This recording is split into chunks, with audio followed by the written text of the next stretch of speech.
Hi guys, my name is Shivani and welcome to my channel. This video is a part of a VBAC series that I am doing on my channel.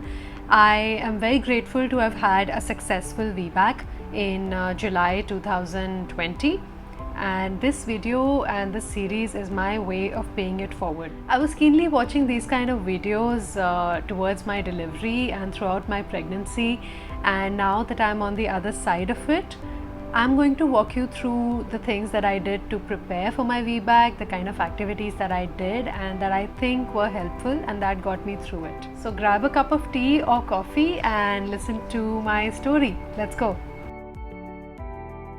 So as we know that, by the time you find out that you have conceived, you are already 1 month down in your pregnancy. So in my first trimester, in month 2 and month 3, I primarily focused on research. So just to give you a little bit of background in case you haven't watched my VBAC labor and delivery story, I conceived 14 months after my first delivery, and I had been keen on a vaginal birth even then, and I was keen on one even now. By the way, throughout the video I am not going to call it a normal delivery, because I don't think there is anything normal about a normal delivery. It's totally a misnomer. So my focus was educating myself on the subject and finding out whether I was even a candidate for a VBAC, given that the difference in my between my last delivery and my conception was only 14 months, which means that I have a 2 under 2 situation. My toddler would be 22 months by the time my second child came along. So I wasn't sure if I was even a candidate. So I had some very interesting findings out of my research. I found that for 80% of women, VBAC is a very real possibility. 8 out of 10 women stand to have a successful VBAC if they have a low risk pregnancy. VBAC will also be referred to as a TOLAC when you have this conversation with your care provider when you're doing your research. TOLAC essentially stands for Trial of Labor after C-section, and it is, if your trial of labor after a C-section is successful, that means you have had a successful VBAC. I learned what kind of a profile has higher chances of success.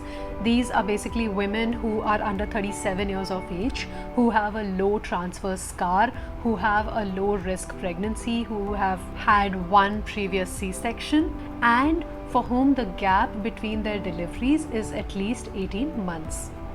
The most important factors to me that stood out were that number one, it is not the way the scar appears on your abdomen that helps you determine whether it's a low transverse scar or not, but rather it is your medical records that will help you get closure on that, because it is actually the scar on your uterus that determines whether it's a low transverse scar or not. So you may want to check your medical records for this. And the second most important finding was that whether you had your previous C-section because of a recurring or a non-recurring reason. For example, a non-recurring reason may be that you had a breech baby earlier, or that the fetal heart rate fluctuated at the last minute at the time of pushing, which is why the doctors decided to do a last minute C-section. A recurring issue could be the shape and size of your pelvis. Another finding that I found interesting was that if you had gone into labor spontaneously the last time versus if you had a failed medical induction, then your chances of a VBAC were higher. So in my case, I had not gone into spontaneous labor. On a more positive note, I also found that there were activities that I could do to impact the birth readiness of my body. So I discovered a bunch of exercises and activities. Not that I could do anything in my first trimester because I was very fatigued. It is a typical trend in pregnancies that during the first and the third trimester the energy levels dip, and in the second trimester the energy levels are higher. So that is pretty much what I was facing. So fortunately for me, the timing of finding out all of this information and getting all my energy back, this timing coincided because it was the start of my second trimester. So in my second trimester, I focused on a lot of body work. If I were to divide this into 3 sort of modules during the day, I would say that it would be resting smart, sitting smart, and being active in a smart way, right? So let's talk about being active. So when it came to being active, I primarily focused on walking, okay?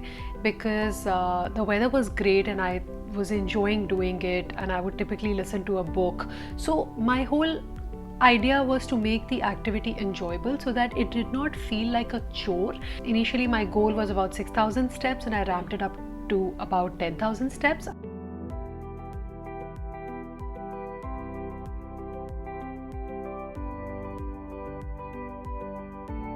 So that was it in terms of being very active. And of course, needless to say, I have a toddler, so he would keep me on my feet for a lot of the day. And being active with him, sitting on the floor, playing with him, I believe that too contributed to my entire activity. Speaking about resting smart, so like I have mentioned this resource called spinningbabies.com in my previous video. It says that there is a way to rest in a way that you can be very aligned even when you're resting, even when you're lying down, or even when you're sleeping. So what you typically do is that you sleep on your side first of all, which is again something that our doctors ask us to do as well. You sleep on your side and you sleep in a way that there is a pillow between your knees and there's a pillow between your ankles. So that way you are resting smart, you are resting in a way that supports pelvic alignment. The third, and I believe the most overlooked thing in the day is when you're sitting, and we do spend a large part of our day sitting. And this is where it gets interesting, because not a lot of people know, but a big no-no in your pregnancy, if you want to achieve an optimally positioned fetus, if you want your baby to be positioned well, you want to avoid reclining. So if you want the baby to be optimally positioned, you want to sit in upright postures, you want to try and sit on the floor as much as you can, and you probably want to sit on a pillow so that at all points in time your hips are above your knees. This is again a practice that's shared by Spinning Babies, and their entire protocol around how to sit was by far the most challenging thing I had to do in my entire body work. So posture was something that I struggled with. Nevertheless, I did my best in trying to sit upright, in trying to sit on the floor, in trying to sit on a pillow at all points in time. I tried sitting on the birthing ball or the exercise ball a lot more, and that was very helpful because that's anyway something that I found comfortable during my pregnancy. The second trimester was also a time when I was looking out for a supportive care provider, and I was also evaluating Lamaze classes at this point. So it was also a time of trying to find the right resources.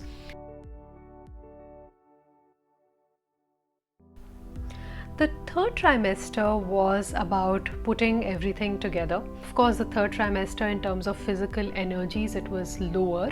So this was also a great time for me to start focusing on the mental aspect of it. Labor is a big mental game, and it is a lot about mind over matter. This is where affirmations come in.